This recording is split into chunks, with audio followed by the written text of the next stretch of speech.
కూర్చుంటే దేవుడు చెప్పారు, నువ్వు లేరని ప్రకటన చేశావు కదా, నీకేమను అన్నారు. దేవుని స్తోత్రం. మనిషితో మాట్లాడినట్టు దేవుడు అట్టా సూటిగా బాహటంగా మాట్లాడేవారు. దేవుని స్తోత్రం. మరి నాకు ఇవ్వకపోతే అయ్యా, మరి నేనేమైపోతానయ్యా, అటు ఇటు కాకుండా అయిపోతానయ్యా అని ఏడుతున్నా. అప్పుడు ఈయన అక్కడ పడుకొని నవ్వుతున్నాడు, ఎగతాలు చేస్తున్నాడు.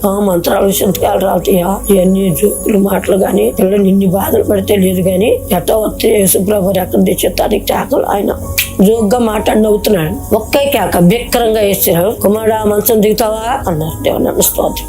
ఎన్ని దిగేపటికి చెయ్యి ఉట్టి చేయట ఇస్త్రీ, కుమారుడు వరప్రసాదని పెట్టు అన్నాడు. దేవుని స్తోత్రం. ఇంకా దేవుడు ఆయన నమ్మలా, ఆయన నవ్వాడు.